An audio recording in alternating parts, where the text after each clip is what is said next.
दोस्तों नमस्कार। वृश्चिक राशि वाले मेरे मित्रों, आप सभी का आपके अपने YouTube चैनल में बहुत बहुत स्वागत है। हृदय से अभिनंदन है। माता रानी आपके घर में खुशियां भरे, आपकी हर मनोकामना पूरी करें। दोस्तों, आज का यह वीडियो कोई साधारण वीडियो नहीं है।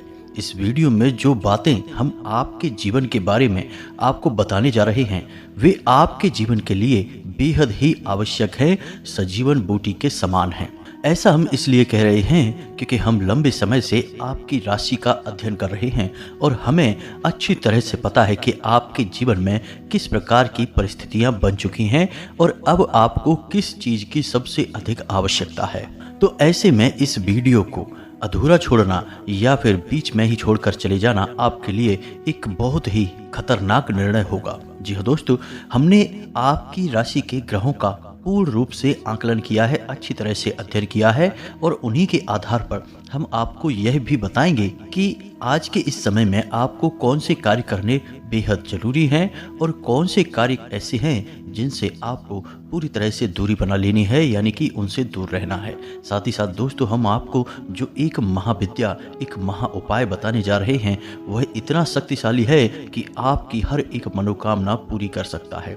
दोस्तों, हमने यह वीडियो खास तौर से आपके लिए इस वजह से भी बनाया है क्योंकि हम देखते चले आ रहे हैं कि आप लंबे समय से किसी न किसी परेशानी से ग्रस्त हैं, जूझते चले आ रहे हैं। आपको अपनी समस्याओं के समाधान इतनी आसानी से मिल नहीं पा रहे हैं और जिन लोगों से आपने उम्मीदें लगा रखी थी, उन लोगों ने भी आपका साथ नहीं दिया है, या यूं कहें कि मुसीबत के समय में अकेला छोड़ दिया है। और यकीन मानिए कि आने वाला समय भी आपके लिए कोई साधारण समय नहीं है, इसमें भी आपके लिए बहुत अधिक परेशानियां और कष्ट लिखे हुए हैं। अब ऐसे में यह एक चमत्कारी गुप्त विद्या, या यूं कहें कि उपाय आपके लिए सजीवन बूटी के समान कार्य करेगा, यानी आपके जीवन में आने वाली हर एक बाधा को पहले ही रोक देगा और उसका समाधान भी कर देगा। यकीन मानिए कि यह वीडियो आप जब पूरा देख लेंगे तो आपको एक ऐसा अद्भुत ज्ञान मिलेगा कि आपके पूरे जीवन का उद्धार हो जाएगा। आपको कहीं किसी के यहाँ जाने की आवश्यकता नहीं है,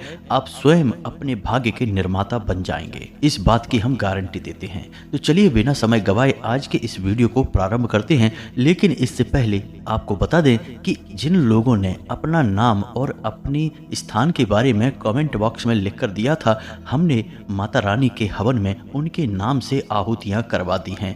बहुत जल्दी उनके पास राहत पहुंचने वाली है। माता रानी की सीधी कृपा और आशीर्वाद उनके पास पहुंचेगा। दोस्तों, यकीन मानिए, हम सच्चे दिल से आपसे कहते हैं कि हम आपके लिए सच्चे मन से प्रयास कर रहे हैं और हमारा एक ही मकसद है कि आपके जीवन में सद्गति आए, आपकी हर एक इच्छा पूरी हो और आपका जीवन स्वर्ग के समान सुंदर हो जाए। लेकिन हमारे अकेले चाह लेने से कुछ भी नहीं हो जाता है। दोस्तों, आपके भी बराबर के सहयोग की आवश्यकता है। आप यदि हमारे वीडियो को पूरा देखेंगे ही नहीं, हमारे द्वारा बताई गई बातों को समझकर अपने जीवन में उतारेंगे ही नहीं, तो फिर हम अकेले यहाँ मेहनत करके आपके जीवन को नहीं बदल पाएंगे। याद रखना दोस्तों, ताली दोनों हाथों से ही बजती है, एक हाथ से ताली कभी नहीं बज सकती। अब हो सकता है कि आपके मन में यह प्रश्न उठे कि हम कौन होते हैं, आपके भाग्य को बनाने वाले या आपको कुछ बताने वाले। दोस्तों, हमारी बरसों की साधना, माता रानी की कृपा हमें इस बात की आज्ञा देती है, आप कह सकते हैं कि यह माता रानी की आज्ञा है कि हम आपके लिए कुछ करें। और असल में हम आपके लिए कुछ कर भी नहीं सकते हैं, यह तो माता रानी स्वयं है जो आपका उद्धार करना चाहती हैं, बस माध्यम उन्होंने हमको बनाया हुआ है। अब इन बातों को समझने के लिए दोस्तों, भाव की बहुत अधिक आवश्यकता है। जिन लोगों के मन में विष का वास है, यानी कि जो शक्की और बहमी इंसान हैं, कुतर्की लोग हैं, उनको कुछ भी समझा पाना संभव नहीं है। उनके लिए तो स्वयं बजरंगबली बनना पड़ेगा और अपनी छाती फाड़ कर दिखाना पड़ेगा, जो कि एक साधारण मानव के बस की बात नहीं है। तो उन्हें जैसे वो रहना चाहे रहने देते हैं। जिन लोगों को सचमुच में विश्वास है, जो ईश्वर में आस्था रखते हैं, माता रानी की शक्ति पर पूर्ण विश्वास रखते हैं, हमें तो बस उनको साथ लेकर चलना है।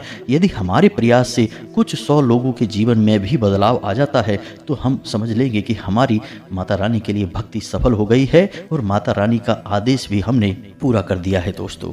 तो बस आप लोग कमेंट बॉक्स में इसी प्रकार अपना नाम और अपना स्थान यानी जहां आप रहते हैं उस जगह का नाम हमें लिख कर भेजते रहिए। हम हर एक व्यक्ति के नाम और स्थान को नोट कर लेते हैं और सभी के नाम की आहुतियां माता रानी के सामने प्रस्तुत कर देते हैं, फिर माता रानी के हाथ में है।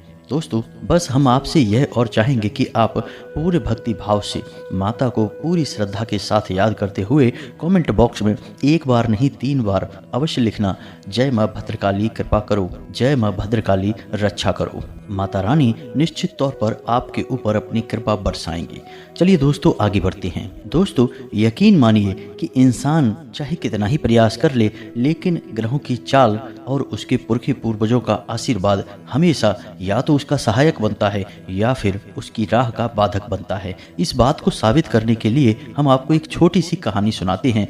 आपको इस कहानी से बहुत बड़ी सीख मिलेगी। तो दोस्तों एक बार की बात है कि एक गरीब मजदूर हुआ करता था। उसका नया नया विवाह हुआ था। तो विवाह के बाद वह मजदूरी करने के लिए एक सेठ के, एक व्यापारी के यहाँ गया। व्यापारी ने उसे अपने यहाँ काम पर रख लिया। व्यापारी का काम था शक्कर का यानी कि चीनी का। तो वहाँ गोदाम में उसकी नौकरी लग गई। उसका काम था कि शक्कर की जो बोरियां आती हैं उन्हें गोदाम में रखवाना और गोदाम से बोरियों को बाहर निकलवाना, बस इतना सा उसका काम था। तो दोस्तों उस मजदूर ने 2 दिन लगातार मेहनत की। नया काम था तो उसने पूरे दिलो जान से मेहनत की और सेठ को शिकायत का कोई मौका नहीं दिया। अंत में दूसरे दिन शाम को उसने जब अपनी मजदूरी मांगी तो सेठ ने कह दिया कि कल आना, कल दे देंगे, कोई दिक्कत नहीं है। सब कुछ ठीक था। हालांकि मजदूर के पास पैसे बिल्कुल भी नहीं थे। शादी भी नई नई हुई थी तो बेचारा अपने घर खाली हाथ पहुंच गया। उसकी घरवाली ने कहा कि कुछ राशन का ले आते तो कुछ बना देते, लेकिन उसने कहा कि सेठ जी ने कहा है कि कल देंगे जो भी मेहनत की है उसकी मजदूरी। तो उन दोनों ने कहा ठीक है। उसके बाद दोनों बेचारे पानी पीकर ही सो गए क्योंकि गरीब थे, उनके पास कुछ भी नहीं था। तो दोस्तों अगले दिन फिर से वह जागकर अपने मजदूरी वाले स्थान पर आया यानी सेठ जी के यहाँ आया। सेठ जी के यहाँ उसने दिन भर फिर से काम किया, लेकिन उस दिन एक ऐसा हादसा हो गया कि उसी के साथ काम करने वाले 2 लोग थे। उनके मन में चोर था। उन्होंने सेठ जी के गोदाम से कुछ बोरियां गायब कर दी यानी कि चोरी कर ली। अब हुआ यह कि वे पुराने समय से काम कर रहे थे और बाद में शाम के समय जब हिसाब किताब का समय आया तो सेठ जी को पता चला कि गोदाम से कुछ बोरियां गायब हैं। अब ऐसे में हुआ यह है कि बहुत पूछताछ की गई। जब बहुत पूछताछ की गई तो फिर उन 2 पुराने लड़कों ने पूरा आरोप इस नए लड़के पर लगा दिया। उन्होंने कह दिया कि इसी ने चोरी की होगी सेठ जी, हम तो बहुत पुराने समय से आपके यहाँ काम कर रहे हैं। और सेठ जी को भी उन्हीं लड़कों की बातों पर भरोसा हुआ। क्योंकि यह एक नया लड़का था तो इसके ऊपर पूरा शक चला गया। तो अब शाम के समय ना तो उसे कोई मजदूरी मिली, उल्टा उसे वहाँ से बेइज्जत करके भगा दिया गया। अब हुआ यह है कि उसे इस वक्त पैसे की बहुत अधिक आवश्यकता थी। उसके घर में एक अन्न का दाना तक नहीं था और पिछले 2 दिनों से बेचारे भूखे प्यासे ही घूम रहे थे। अब बेचारा बेहद ही दुखी और परेशान, करे तो क्या करे, कहाँ जाए, किससे मदद मांगे। चोरी का आरोप और लग गया जिससे और अधिक दुखी। मन में तो बेचारा सच्चा था, लेकिन अब बाहर दुनिया में साबित कैसे करे। सीधा अपने घर आया, अपनी पत्नी को उसने बताया। पत्नी ने सोचा कि कुछ लेकर आए होंगे खाना बनाने के लिए, राशन वगैरह, लेकिन कुछ भी नहीं था। जब उसने अपनी पत्नी को सारी बात बताई तो बेचारी बहुत दुखी हो गई। दोनों दुखी मन से रात को रोते रहे और उन्होंने सोचा कि अब इस शहर में हमारे लिए कुछ भी नहीं बचा है। अब तो यहाँ पर हम चोर भी साबित हो गए हैं, तो अब हम इस शहर को कल छोड़कर चले जाएंगे, कहीं और जाएंगे और मजदूरी करेंगे। बस इसी तरह दोनों बेचारे रात को सो गए। अब ये नियति का खेल ही तो था दोस्तों। उस बेचारे सीधे सच्चे इंसान पर भी चोरी का आरोप लग गया। ना तो उसे मेहनत का, मजदूरी का कोई फल मिला, उल्टा उस पर एक गलत इल्जाम और लग गया। लेकिन दोस्तों कहीं ना कहीं उस लड़के की किस्मत थोड़ा सा जोर मार रही थी। तो इधर हुआ यह कि वे दोनों लड़के गोदाम के एक कोने में चुपचाप एक दूसरे से बातें कर रहे थे, फुसफुसा रहे थे कि अच्छा हुआ हमने उस नए लड़के पर चोरी का इल्ज़ाम लगा दिया, हम साफ साफ बच गए। अब फिर कोई नया लड़का आएगा तो उसके साथ भी यही करेंगे। लेकिन असल में सेठ जी वहाँ से गुजर रहे थे तो अचानक उनके कानों में ये शब्द पड़े। उन्होंने देखा ये दोनों लड़के तो बड़े ही शातिर हैं, इन्होंने तो बेचारे भोले भाले इंसान को फंसा दिया। सेठ जी को बहुत अधिक दुख हुआ। असल में यह रात्रि का समय था। सेठ जी ने सोचा कि रात्रि में उस लड़के के घर जाना उचित नहीं है। कल सुबह जाते ही उस लड़के से माफ़ी मांग लूँगा, उसकी मेहनत का पूरा पैसा दे दूँगा और जो भूल हुई है उसके लिए उससे कान पकड़ के माफ़ी मांग लूँगा। असल में सेठ जी भी कोई बुरे इंसान नहीं थे। तो सुबह के समय जब सेठ जी तड़के ही जागे और सीधे उस लड़के के घर गए तो देखा कि वह लड़का अब शहर छोड़कर जाने के लिए तैयार खड़ा था। अपनी नई नवीली दुल्हन के साथ इस शहर को छोड़ने के लिए मजबूर था बेचारा। किस्मत का मारा था, लेकिन उसकी किस्मत इतनी खराब भी नहीं थी। सेठ जी ने सारी बात उसे बताई, हाथ जोड़कर माफ़ी मांगी और उसके पूरे पैसे उसे दिए, साथ ही साथ उसे दोबारा नौकरी पर भी रख लिया। तो दोस्तों, यह होता है ग्रहों का फेर। यदि ग्रह नकारात्मक हों तो अच्छे भले इंसान को भी बुरी तरह से तोड़ सकते हैं, बर्बाद कर सकते हैं, कहीं का नहीं छोड़ सकते हैं। तो अब ऐसे में एक सामान्य इंसान क्या करे? ऐसे में सामान्य इंसान बस इतना सा करे कि उसकी राशि, उसकी कुंडली में ग्रहों की चाल क्या कह रही है, वह इसे आसानी से समझे और वह इसे अच्छी तरह से समझे और थोड़ा बहुत जीवन में परिवर्तन लाता रहे। हम आपको बता दें कि यह पूरा वर्ष शनिदेव को समर्पित है और शनिदेव एक क्रूर ग्रह हैं। दोस्तों, यकीन मानिए कि आपने छोटी सी भी भूल की और आपको इसका बड़े से बड़ा परिणाम भुगतना होगा। साथ ही साथ दोस्तों, होगा यह है कि आप जिस इंसान से उम्मीदें लगाएंगे, अपेक्षा करेंगे, वह इंसान आपके काम नहीं आएगा। बदले में चाहे भले ही आपने उसके लिए कितना ही कुछ क्यों न किया हो, लेकिन वह आपके काम नहीं आएगा। आपको अपने काम की जिम्मेदारी खुद ही उठानी पड़ेगी। दोस्तों, अगले 3 दिनों में आपकी कहीं यात्रा करने की योजना बन सकती है, लेकिन याद रखें कि यात्रा यदि धार्मिक है तब तो अच्छी बात है, कोई समस्या नहीं है, लेकिन किसी अन्य प्रकार की यात्रा पर आपको नहीं जाना है, अन्यथा यह यात्रा आपके लिए बहुत बड़ी परेशानियों का कारण बन सकती है, आपको परेशानी में डाल सकती है। दोस्तों, अगले 3 दिनों में आपकी किसी एक ऐसे इंसान से मुलाकात होगी जो आपको अपमानित करेगा, आपको भावनात्मक चोट पहुंचाएगा, आपके मान सम्मान पर चोट पहुंचाएगा। तो थोड़ा आपको सतर्क रहना है। इसी के साथ साथ दोस्तों, हम आपको यह भी कहना चाहेंगे कि आप इस समय बड़े जोखिम लेने से बचें, चाहे वह व्यापार हो, चाहे आपका व्यक्तिगत जीवन हो। आप किसी भी बड़े जोखिम को ना लें, थोड़ा सा सतर्क रहकर अपने जीवन को जिए। इस सब में सबसे महत्वपूर्ण बात यह है दोस्तों कि आपकी सहज बुद्धि और व्यवहार कुशलता से ही आप अपने नए भविष्य का निर्माण करेंगे, अपने जीवन को शुभ और मंगलमय बनाएंगे। यदि आपने अपना आपा खोया और आप जरा भी लापरवाही दिखाते हैं तो आप बड़े नुकसान करवा बैठेंगे, ना केवल आर्थिक तौर पर बल्कि आपके परिवार में, आपके रिश्तों में भी आपको उथल पुथल देखने को मिल सकती है। तो अपने ऊपर नियंत्रण बनाए रखें, यह सबसे अधिक महत्वपूर्ण है। आपको एक जगह से बहुत अच्छी राहत मिलने वाली है दोस्तों कि आपको धन आगमन के नए मार्ग मिलेंगे, यानी पैसा कमाने का कोई नया तरीका आपको पता चलेगा।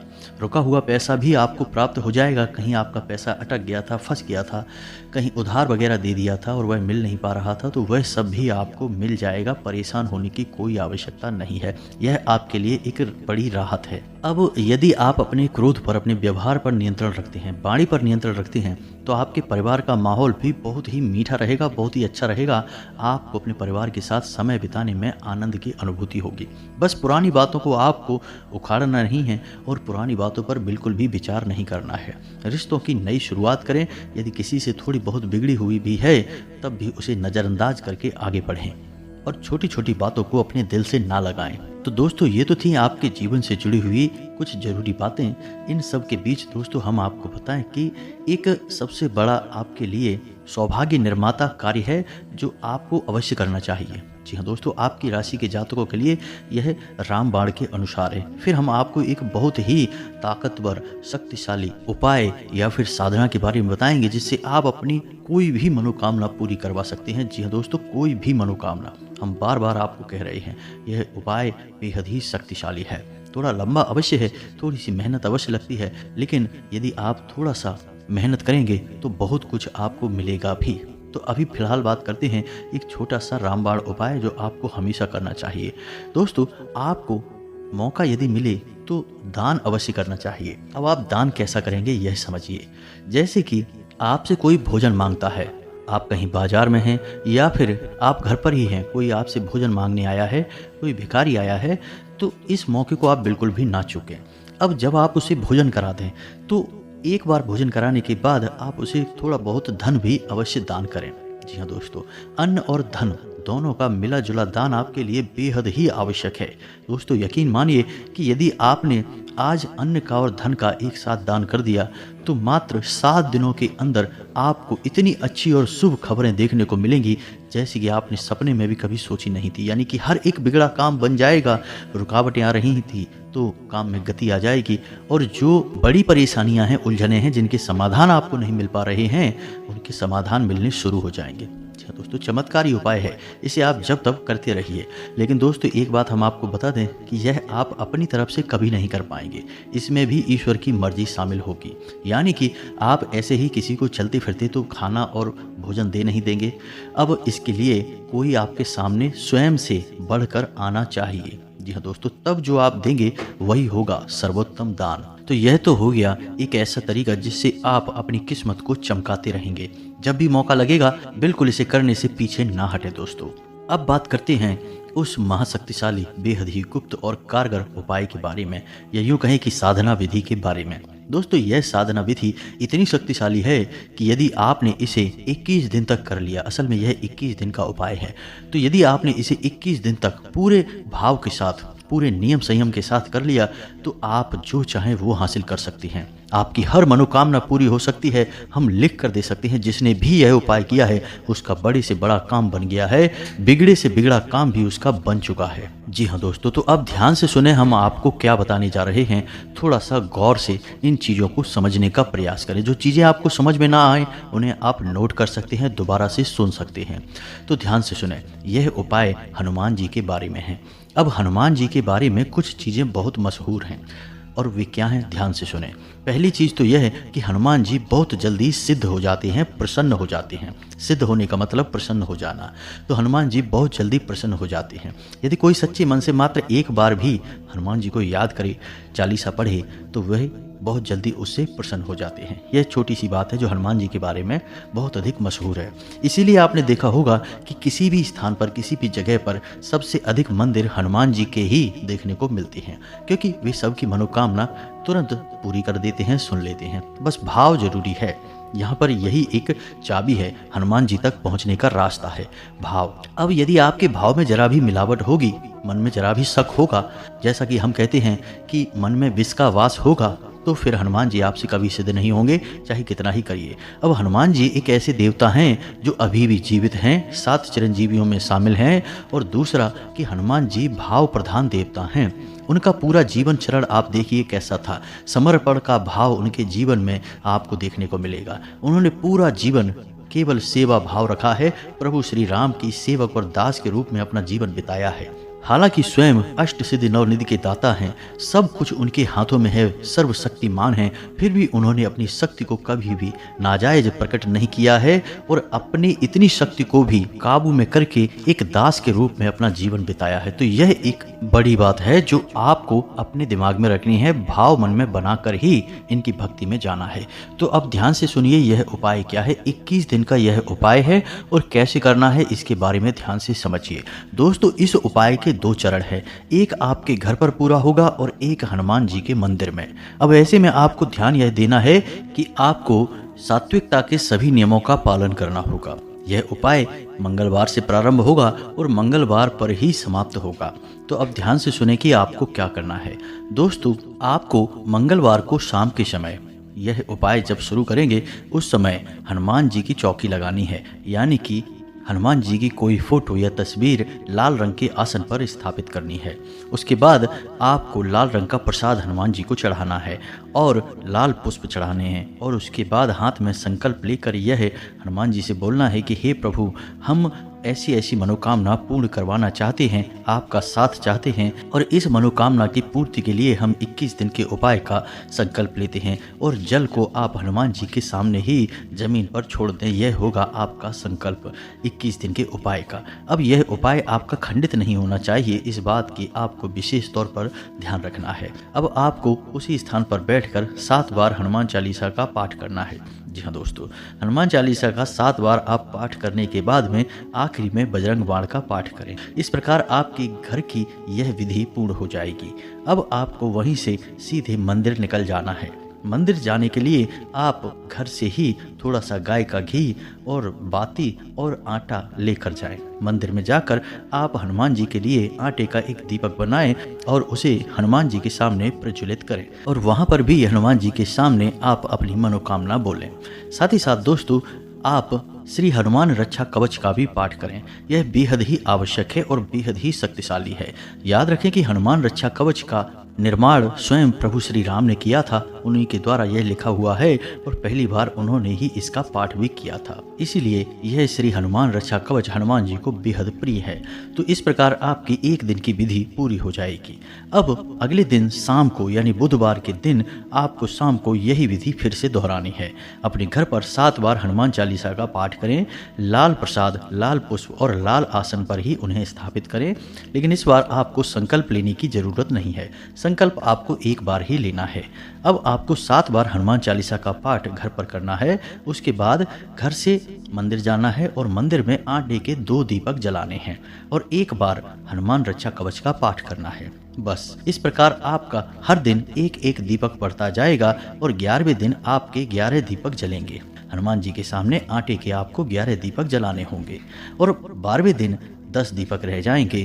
13वें दिन 9 दीपक रह जाएंगे। इस तरह दीपक कम होते होते 21वें दिन 1 दीपक आटे का बचेगा और घर पर आपकी 7 बार हनुमान चालीसा पाठ की विधि जारी रहेगी। 21वें दिन जब आप 1 दीपक हनुमान जी के सामने जलाएंगे तो आपका उपाय पूर्ण हो जाएगा। आखिरी दिन आप हनुमान जी के सामने भी बजरंग बाण का पाठ कर सकते हैं और उसके बाद श्री हनुमान रक्षा कवच का पाठ करें। अब इसमें आपको कुछ बातें ध्यान में देनी होंगी जो निश्चित तौर पर आपको इस उपाय में कामयाबी दिलाएंगी। पहली बात तो यह है कि हनुमान चालीसा में एक लाइन आती है जिसमें लिखा है, तुलसीदास सदा हरिचेरा कीजे नाथ हृदय में डेरा। दोस्तों, इस लाइन में जो तुलसीदास लिखा हुआ है वह तुलसीदास जी ने अपने लिए लिखा है, लेकिन इस बार आप पाठ कर रहे हैं तो आप अपना नाम बोलेंगे। मानकर चलिए कि आपका नाम विवेक है तो आपको बोलना है, विवेक दास सदा हरिचेरा कीजे नाथ हृदय में डेरा। जी हाँ दोस्तों, इस प्रकार आप 7 बार हनुमान चालीसा का पाठ करेंगे। साथ ही साथ आप एक तांबे के पात्र में जल भी रखेंगे। आप चाहें तो एक तांबे का छोटा सा गिलास या लोटा बाजार से खरीद भी सकते हैं। उस तांबे के पात्र में जल रखेंगे और हर बार जब आपका हनुमान चालीसा पाठ पूरा होगा तो आप उस जल में थोड़ा सा फूंक मारेंगे। जी हाँ दोस्तों, इस तरह वह जल हनुमान चालीसा से अभिमंत्रित हो जाएगा। तो 7 बार आप घर पर पाठ करेंगे और 7 बार उस जल में फूंक मारेंगे और जब आपके घर पर विधि पूर्ण हो जाएगी तो आप उस जल को पी जाएंगे। जी हाँ दोस्तों, अब इसमें जातक एक गलती और कर देते हैं कि उन्हें हनुमान चालीसा का पाठ याद हो जाता है तो वे सीधे हनुमान चालीसा का पाठ अपने मन में ही बोलने लगते हैं, यानी कि मन से ही बोलने लगते हैं, पढ़ते नहीं हैं। तो आपको ऐसा नहीं करना है। बिना देखे हनुमान चालीसा का पाठ नहीं करना है। यह हनुमान चालीसा का अपमान होता है। हनुमान चालीसा में स्वयं ही लिखा है कि जो यह पढ़े हनुमान चालीसा होई सिद्ध साखी गौरीसा। तो दोस्तों, आपको हनुमान चालीसा की किताब अपने हाथ में लेनी है और उसमें से ही चालीसा का पाठ करना है। यानी कि जो यह पढ़े, यानी कि पढ़ना है, उसे रटना नहीं है, उसे बोलना है, लेकिन देख कर बोलना है, बिना देखे नहीं बोलना है। बस इस बात का आपको ध्यान रखना है। ये छोटी छोटी बातें हैं और सबसे बड़ी बात कि इस उपाय के दौरान आपको सात्विकता के सभी नियमों का पालन करना होगा। सादा भोजन करना होगा, ज़्यादा तेज मसालेदार भोजन ना करें, तामसिक भोजन ना करें, मांस मदिरा तंबाकू आदि के सेवन से दूर रहें, नकारात्मक लोगों से नकारात्मक बातों से दूर रहें, किसी की बुराई ना करें, मन में नकारात्मक विचार लेकर ना आएं और दिन में जब भी आपको समय मिले हनुमान जी को याद करें, अपनी इच्छा के बारे में बोलें, हनुमान जी से बात करें, भावनात्मक लगाव लगाने की कोशिश करें। दोस्तों, हम आपको यकीन दिलाते हैं कि आपकी 21 दिन तो छोड़ो, 7 या 8 दिन के अंदर अंदर ही ऐसी अनुभूतियां होने लगेंगी कि हनुमान जी आपकी बात सुन रहे हैं। किसी न किसी माध्यम से हनुमान जी आपको संकेत देना शुरू कर देंगे। सपने में हनुमान जी स्वयं दर्शन भी दे सकते हैं या फिर हनुमान जी से जुड़ी हुई चीज़ें आपको सपने में दिखाई देंगी। साथ ही साथ दोस्तों, आपकी मदद के लिए कोई ना कोई जरूर आपके आगे आएगा। आपके रुके हुए काम में या आपकी मनोकामना पूरी करवाने में आपका मददगार साबित होगा। अब दोस्तों, यदि हनुमान जी को आपकी कोई मनोकामना पूरी करनी है तो वो आपके सामने तो प्रत्यक्ष रूप से प्रकट नहीं होंगे, वो किसी न किसी को माध्यम बनाएंगे जो सच्चे मन से आपका हाथ पकड़कर आगे बढ़ेगा और आपकी मनोकामना, आपकी मंजिल, आपकी कामयाबी तक आपको लेकर जाएगा। अब हमने यह उपाय अपने पिछले भी 1-2 वीडियोज में बताया है। उस उपाय को करने के बाद लोगों के बड़े ही सकारात्मक परिणाम आए हैं। साथ ही साथ दोस्तों, हमने जिन जिन लोगों को इस उपाय के बारे में बताया है उन लोगों के काम कुछ ही दिनों में बन जाते हैं, पूरा उपाय होने से पहले ही बन जाते हैं। तो दोस्तों, यदि आपके साथ भी ऐसा होता है कि उपाय पूरा होने से पहले ही, यानी 21 दिन की सीमा पूरे होने से पहले ही आपका काम बन जाता है, तो आपको इस उपाय को बीच में नहीं छोड़ना है, अन्यथा यह आपके संकल्प खंडित होने वाली बात होगी और यह हनुमान जी का अपमान होगा। तो ऐसा आपको नहीं करना है। अगर आपकी मनोकामना पूरी हो जाए तब भी इसे आपको 21 दिन तक करना है। किसी भी हालत में आपको इस उपाय को खंडित नहीं होने देना है, 21 दिन तक इसे पूरा करना है। अब शुरुआत में हनुमान जी आपकी परीक्षा भी लेंगे, ऐसी परिस्थितियां बनाएंगे जब आपका उपाय खंडित हो जाएगा, तो आपको डटे रहना है। दैवीय शक्तियां यूं ही मुफ्त में किसी को कुछ नहीं दे देती, पहले परीक्षा लेती हैं और आपकी शक्ति का आकलन करती हैं कि आप उनके द्वारा दी गई चीज़ों को संभाल भी पाएंगे या नहीं। तो बस इन चीज़ों को आपको समझना है। बस इस उपाय को आप करें और आप देखें चमत्कार होंगे।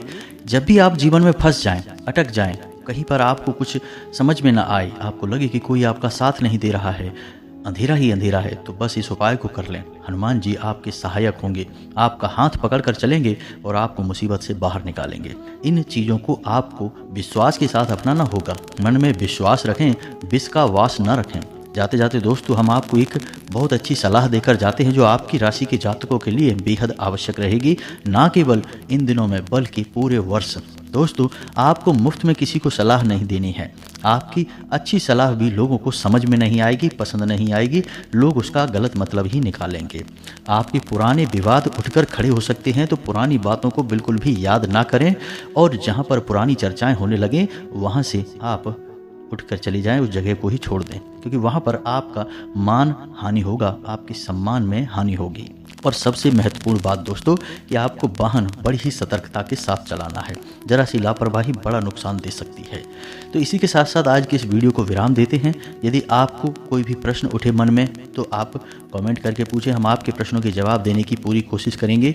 उपाय यदि आपको समझ में नहीं आया है तो कमेंट करके पूछ लें या वीडियो को दोबारा देख लें, सारी बातें अच्छी तरह से समझ में आ जाएंगी। अब कुछ लोग पूछते हैं दोस्तों कि हमारे आसपास मंदिर नहीं है तो क्या करें। तो दोस्तों, यह तो आपको करना ही होगा। विधि और विधान आपको मानने ही होंगे। बिना विधि के कोई भी कार्य संपूर्ण नहीं हो सकता है, तो मंदिर तो आपको ढूंढना ही पड़ेगा। और यदि आप रात्रि में इस उपाय को नहीं करना चाहते हैं तो आप इसे सुबह के समय करें, लेकिन इसका सर्वोत्तम समय रात्रि का ही होता है, 9 बजे के आसपास। तो उम्मीद है दोस्तों कि आपको सारी बातें समझ में आ गई होंगी। आप इन बातों का प्रयोग करके अपने जीवन को अपने हाथों से ही बनाएंगे और अपने जीवन को स्वर्ग के समान सुंदर बनाकर आनंद लेंगे, जीवन में आगे बढ़ेंगे। माता रानी आपकी मदद करेंगी, स्वयं हनुमान जी आपके सहायक होंगे। कमेंट में पूरे भक्ति भाव के साथ जय माँ भद्रकाली लिखें, जय बजरंगबली लिखें। हनुमान जी और माता रानी आपकी हर एक बुरे समय में मददगार साबित होंगी। मिलते हैं अगले ज्ञानवर्धक वीडियो में, तब तक के लिए धन्यवाद। जय माता।